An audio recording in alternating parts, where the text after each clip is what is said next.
Why do you always make such horrible decisions in horror movies? It's not cool to split up. A humorous touch to an otherwise serious video. Oh wait, we haven't seen the rest of the video yet. The writers must be joking. They're literally questioning the seriousness of the video before it's fully started. Why do you freak out when black people are cast to play white fictional characters?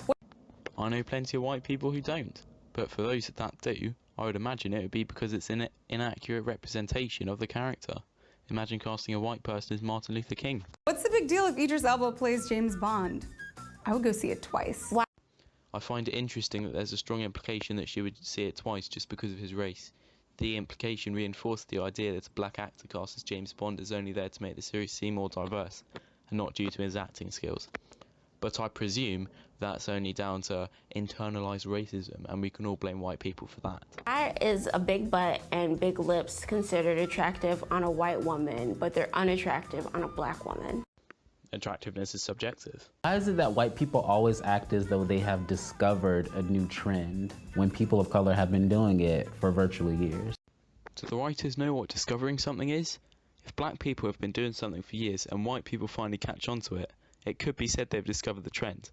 It is pre-existing and they have found out about it. It's simple English. Why is it when a black woman wears her hair natural, it's seen as inappropriate, but when a white woman does, it's praised? Where on this planet does that happen? This is the hair that I was born with, so you wearing it as a trend is not cute. By this very same logic, you should not take somebody's hairstyle because apparently it's not cute to do so. When we see a story on TV about a white serial killer, I don't automatically assume that all white people must be serial killers too. Even if anybody did actually think something like this, it must only be white people that have this idea. Only white people. Why does talking about race make you feel so uncomfortable? It doesn't. I'm making this video. You don't really believe that racism is over because we have a black president, do you? Well, I don't think anybody does. Why is it so easy for you to notice when there are no white people around, but you hardly ever notice when there are no black people around? If this was the case, I would imagine that it would be because white people tend to grow up in white communities. Therefore, it becomes the norm to see a majority of white people going against the norm is obviously noticeable. The same probably applies to most black people as well. Easy to notice when no black people are around, but not as noticeable when no white people are around. Why is your goal to be colorblind? There's so many different types of people in the world, yet you can't see color? But I thought that being colorblind was supposed to eradicate discrimination based off race. Is that not helping your cause? You want to say the N-word so badly. I don't particularly. If I don't use it, what makes you think you can? Well, it's a word. Anyone can use a word. Words don't inherently have races. Why do you always want to touch our hair? Who told you it was okay to touch people without their permission? Why? Well, first of all white people don't want to touch your hair. Don't flatter yourself.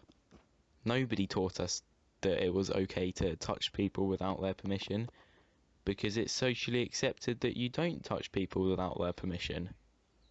Do you feel like having one black friend makes you a cultural expert or not a racist? Is your only black friend comfortable with being the reason why you can't be racist? Literally no one thinks like this. How do you feel comfortable cursing at your parents? What? Why do you kiss your dogs on the mouth? Who even does that? I mean, seriously, who does that? Are the writers aware of anything outside their pre-held prejudices? How come you can't pronounce black names like Quvenzhané, but can say names like Schwarzenegger, Galifianakis, and LaBeouf just fine? Well, a word is a word. Some people find words hard to pronounce. English is a language with many different pronunciation rules. Where's the issue? Where's the racism? Incoming can of worms. Why do you feel like all lions' lives matter, but black lives don't? Why is a lion's life in Africa more important than the lives of black people here in America? Apparently, all white people think that the lives of black people do not matter. Fucking really? Literally, who thinks this? Why is it so hard for you to acknowledge your privilege? And if you don't think that we live in some racist world where white people hold all the privilege, You've got to be a racist. How does it feel to not be the spokesperson for your entire race at any given time?